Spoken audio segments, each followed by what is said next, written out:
Hi, I don't know if it is working. I'm guessing it does. Great. So I'm so happy to be here. I'm so happy to see so many of you here. I think I'm the only non-technical person in the room, which is weird for me. So I'm hoping we're going to have a really fun and interesting 30 minutes or so. I don't see you guys, so this is really weird, but I'm going to try to picture you all. Welcome to Mental Health for Developers, right? Why are we talking about mental health, emotional well-being at a coders conference, right? Well, because we spend so much of our times learning the hard skills, programming, languages, project management tools, whatever. What you guys do. But how do you use this information? Have you ever had a situation where you had to make a difficult decision and you knew what the right decision was, but it was really hard for you to just make it? Or did you have a situation where you need to tell somebody a negative thing or a bad negative feedback or a bad news or something, and the words just stuck in your throat and you kept postponing that moment? I sure had some moments, yeah. Well, this is all because of how you feel and your emotions, because we feel something all the time. Whether it's complex emotions, I don't know, anger, frustration, compassion, gratitude, or very simple emotions, such as I like this, I don't like that, or I'm comfortable, I'm not comfortable. And the way that we feel, our moods, our dispositions, our feelings, affect everything that we do, from the way that we make decisions, to how we plan our days, to how we plan our lives, to how we engage in relationships. So I believe that emotional health is the building block of everything that we do. And this is why I'm here talking to you, and of course, because those guys invited me, and I'm so happy they did. I want to introduce myself before we go on. I'm Irina, obviously. I'm a therapist. I'm a mental health professional for, I think, 14 years now. I've been working with individuals mostly in sessions, with teams also. I love running. You'll find me in the park in the mornings. And I love science fiction books. That's about my only link to technical stuff. So if you have recommendations and everything, look me up. And a few years ago, I actually started to become really interested in how to make mental health simpler. So I became an emotional educator, and I love talking to people about how to handle their emotions, what are their emotions, how to navigate difficult situations. And I got into this because of this, what you get when you Google mental health. And sometimes it's something like this, gloomy pictures, dark pictures, people who are upset, who are sad, who are, I don't know, dealing with very negative issues. And I believe this is a very powerful bias that we have. Most people believe that mental health refers to what does not work well, to pathology, anxiety disorders, depression, psychosis, whatever. So this is why it's really hard for most people to make the decision to reach out when there's something wrong. But I also believe that it shows a very powerful tendency towards being well, being positive, being, I don't know, controlling negative emotions, getting rid of anger, frustration, whatever. So my goal for today is to shift your perspective on how to handle your mental health. I will not be talking really long. I would have loved to do a day workshop, but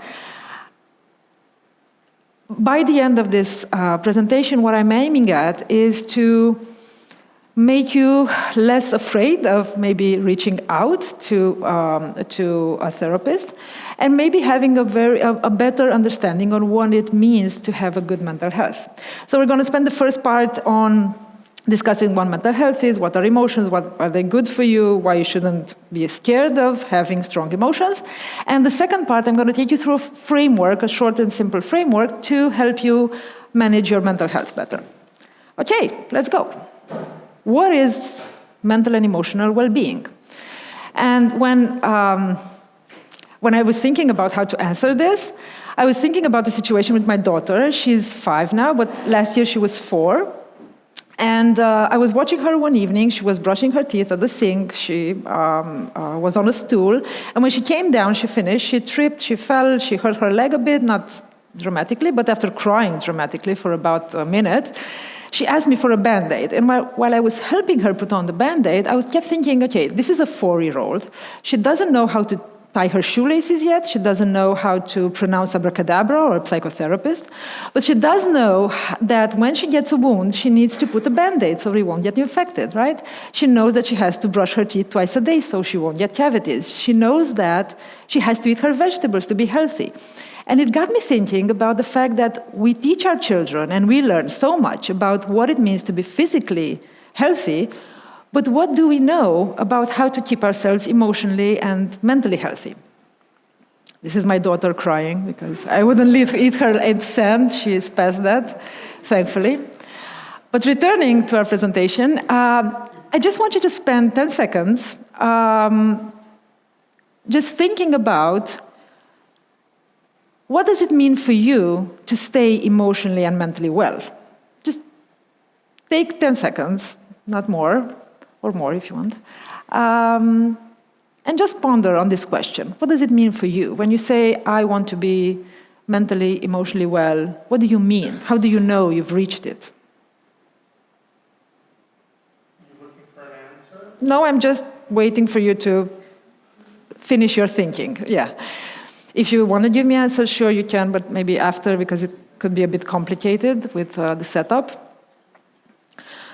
Well, of course, I'm sure you thought about it.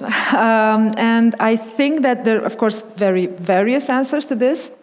But when I ask people about this, and I talked about this lots of times, I get answers like this. Being mentally well is feeling relaxed, or not being affected by the bad stuff, or being calm, or not feel anger, or not get frustrated. And at the first glance, there's nothing wrong with these answers, right? So it's like, yeah, sure. But if you look at it closely, and from my perspective as an emotional educator, there are a few things that are wrong with this. Well, first of all, they say a lot about the destination, where I should be, but it doesn't tell me how to get there. How do I become calm? How do I get relaxed when I'm not relaxed? How do I do that? The second one, and this is really cool, we're calling these kinds of goals dead people's goals, not being affected, not getting angry. That's because only dead people never get angry, they never are affected, they never get frustrated. Live people sometimes do. But also because this kind of goals tell us a lot about our bias. It's about feeling the positive. It's about not feeling bad. But what we do with the bad emotions, right? So what are emotions? Yeah, this is the conversation that we're going to have. What are emotions? This stuff that overwhelm us and make us do stupid things and whatever. It's not the thing that gays and women have. And to give you an example on what are emotions, I'm going to tell you how emotions are made. So let's suppose that you're feeling a tightness in your chest, right? We all know the feeling of tightness in the chest. Show of hands, please. Okay, tightness in the chest. And my mind notices this and says, hey, this is a tightness in my chest. What's this? And it will scan my context. What's my context? Well, I'm giving a presentation in front of 100 people. Okay, this is my context. Then it scans my experience. What's my experience with presentations? Well, they're kind of stressful. You might say something stupid or whatever, embarrass yourself. This is a totally made-up story, by the way. Then my brain will make an emotion, will develop an emotion, will create an emotion in order to help me better manage this situation in this context with my experience. And let's say that this emotion, for me, is anxiety, right? Which anxiety, oh my God, we shouldn't feel anxiety. But what does anxiety do for me in this situation? Well, it makes my pupils dilate, my muscles tighten. I'm here, I'm very focused, I'm present, I'm not thinking about tomorrow or yesterday or whatever. I'm here. And if I had this emotion, I don't know, the past week, this helped me prepare, rehearse and prepare my slideshow and so on and so forth. So this anxiety is helping me. And what is signaling me is that giving this presentation well, coherently, is very important to me, right? So, emotions are actually information. If you want to be more specific, they're actually predictions. When I have an emotion, that emotion signals me something important in my context. Anxiety in this situation signals for me that it's important for me to give a good presentation, and it makes me prepare myself. Let me give you another example. If you feel anger, everybody felt anger? Yeah? We want to get rid of it? Yeah? But what is anger? Why is it there? Anger usually signals that something or someone has crossed my boundaries. Well, with this information in mind, now I can act in a certain way. I can look at my context. I can look at what my options are. Let's take another one. Let's take guilt. Oh, that's terrible. I hate guilt. But guilt is actually a very useful emotion, because when you're feeling guilt, that signals that you have done something which is against your values. Something, maybe you yelled at your child, or maybe you yelled at a coworker, and you feel guilty about it because you don't want to behave like this with coworkers. And then you have information that allows you to act in a certain way. So why are we talking about emotions? Well, we're talking about emotions because they are the building block of how we do mental health, or how we do emotional well-being, knowing your emotions. So with this in mind, emotions are not meant to be controlled. We do not control emotions. We just regulate them if they are higher. That's another workshop. But we don't control emotions. Our aim is not to be on the positive part of the emotion. What would have meant for me or for other speakers to be just calm and relaxed and not give a damn about this presentation, well, maybe we would have come unprepared, right? So this anxiety, as an emotion, not a disorder, so this anxiety helps me be prepared, okay? So, mental well-being. We're not aiming for positivity. We're not aiming for being relaxed, being calm, not being affected. We will be always on a spectrum. Wake up in the morning, you haven't drank your coffee yet, you're grumpy, you're irritable, you drink your coffee, have your breakfast, everything is better. You go to the office, you have a status meeting, boring. Then you go to lunch, you talk to someone really interesting, you're excited. So it's always like this. And it's okay to be like this. We say that a person has a good emotional and mental health when he's flexibly answering or reacting to responding, not reacting, but responding to situations, when he contributes to his environment, when he has fruitful relationships with others, or satisfying relationships, not necessarily positive ones. Conflicts are in this mix too, so, okay, good. How do you do that, right? Yeah, how do you do mental well-being?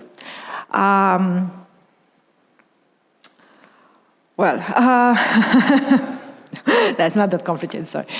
So we talked about what mental well-being is, we talked about emotions, we talked about how do you handle them, how do you look at them, but how do you do it? And what we think it looks like, something like this: you go to a therapist, you lay on the couch, you tell him about your life, he gives you very valuable insight, and then all is well in the world, right? And sometimes it does look like that. But what it actually looks like in 2023 is more of like this. Yeah, apps, mental health platforms. I'm sure there were a few of you who have programmed one of these. If not, look us up. We'll exchange some feedbacks. And I think it's great. It makes it more accessible. Do not be afraid to use mental health apps. Most are very good. But before we go on, I just want to make one point really clear. It's really important. You are not mental health or emotional health, or call it whatever you want. It's not a point in time. It's not an event. It's always a process. It's like, think of it like this. If, say, that you want to get fit physically, right? And you work and you do the work, you do the exercise, you eat, whatever, you get fit. You will not reach a point where you say, okay, now I'm as fit as I can be, I can stop exercising, start smoking, eating crap, and nothing will change, right? No, we will not do that. And it's the same with emotional health. Okay, I'm good now. I'm in a point where I'm, satisfied in my life, I can manage my conflicts. I have to work on it all the time because things will change. So emotional health is a process, and it can be built just like any other skill. And if this is one thing that you get out of this presentation, I'm really hoping that this is it, because it's really important. It's something that you do, it's not something that you have. Okay, now to the interesting part. Let's play the game of good mental health. Let's see how you do mental health. And this game, it's a very simple game. It has 4 levels. Anywhere you are on those levels, that's okay. The important thing is to play the game. Of course, the higher up you are, the better you feel, the more you can do. But the most important thing is to play the game. Without further ado, let's go. So this is the game of good mental health. Level 1. Level 1 is about body budgeting, and I will explain. Do you know how you feel after a good night's sleep? How your day is, how your mood is? Yeah? That's your body budget. And let me say, maybe you did not know this, but inside you lives a small accountant. And this accountant is keeping track between what goes in versus what goes out. In goes good sleep, healthy food, exercise, hydration, rest, relaxation. Out goes physical exercise, deadlines, I don't know, releases, whatever. Life, pressure, family schedules. And when this body budget is out of sync, you can feel it in your body. You can feel it in how you feel after a poor night's sleep, or how you feel after you had a really stressful period, lots of travel and maybe learning and projects and so on and so forth. And you're feeling down and you're feeling irritable and you're not in the mood to do anything. And this is your body budget. So, every time you notice the difference in your mood after a good night's sleep versus a poor night's sleep, and you adjust your expectations accordingly, so you adjust your expectations from yourself, from what you have to do one day, you get points at this level. Every time you maybe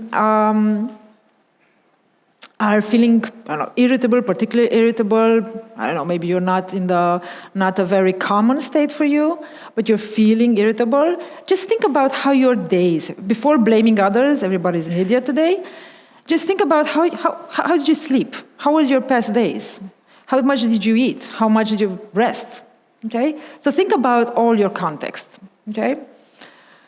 Okay, so this is the body budget, level 1. Level 2. Level 2 is about emotions, and we've seen how important they are. So, just take, 10 seconds again, and just ask yourselves right now, in this moment, how do you feel? How do you feel? Just scan your body. You're feeling tired? You're feeling frustrated? You're feeling worried? You're feeling calm? You're feeling curious? Feeling hungry? What do you feel? And this is not a trick question. It's not meant to embarrass you. Just sit with it a bit. And every time you do this throughout your day, you get points at this level. Because level 2 is about noticing how you feel. We feel something all the time, and the way that we feel will influence. If I'm irritable, well, this will influence the way that I react to something. When I'm acknowledging that I'm irritable and maybe scanning my context and maybe, taking some time, then the situation will change. So every time you think about how you feel, and I want to mention this because most people, when they hear about this level, they say, okay, well, I don't know how I feel, whatever, I don't know. And it's okay. Most of us are actually not literate enough or particularly literate in how to name our emotions. Most people usually can name 7. Therapists can name 10, so it's not a big difference, guys. Don't worry. And you don't have to name them. If you do, kudos, great. But you don't have to name them. Just try to narrow it down more than good or bad. Yeah, maybe it's in the, angry, irritable, nervous part, or maybe it's in the anxiety, worry part, or maybe it's in the guilt, sadness part, whatever. But go as narrow as you can, because this will give you information on your context, okay? So this is level 2. Level 3 is about relationships, and you're noticing that things now we're involving other people in this. Because we're not islands, we don't live alone. And the relationships that we have are a good indicator of how the quality of our relationships and the quantity of them are a good indicator of our emotional well-being. So for this level, to get points at this level, what you need to do is just think about what relationships in your life are satisfying. What relationships, or how do you grow your relationships? Every time you spend 10 minutes, maybe talking to your mother on the phone or listening to your kid, talking about his day, you get points at that. Every time you set boundaries and say no if it's too much, you get points at this. It goes the other way around too, okay? The point is not to get super lots of extrovert and lots of relationships and so on. The point is to realize and be aware of the importance of relationships. You know how good you feel after a very satisfying meeting with friends? You feel energized, even though you're tired and the body budget is down, but you're feeling energized. That's relationships for your emotional health. Okay? Good. Now we have the fourth level. The fourth level, getting trickier. And this one is about actions, about how you behave. And it's not about the meaning of life, it's not about the meaning of you in the world, but it's about how do you want to be as a person. Yeah, pick a quality, pick a, I don't know, maybe an action. Think about how do you want to be perceived by others? How do you want others to see you? And it's not about others, but it's about how do I want to be seen as a person? What do I want written on my tombstone? Do I want written, he never got angry? Sure not, I sure don't. Yeah? Or he never yelled? Or he never got frustrated? Sure not. So every time you make a small action, a small piece of behavior towards what matters to you, you get points. For example, say that you want to be a healthy person, and every time you eat a salad or add a salad to your lunch, not eat just a salad, but add a salad to your lunch, you get points at this. Every time you're being kind towards someone because you want to be a kind person, you get points at this. Every time you think about, before you're reacting and before going into maybe an interaction or a process, how do I want to be? How do I want to act like this? When I finish this, what is the quality? What do I want people to remember? Okay, and try to act it. It's not about what they think, it's about how you make it happen. Okay? So this is the game of good mental health. Keeping a body budget, mind your body, your physical needs, your emotional needs, that's level 2, your relationship needs, okay, relationship with others, friends, colleagues, family, not just romantic ones, and do what matters. What kind of person do I want to be? Cool.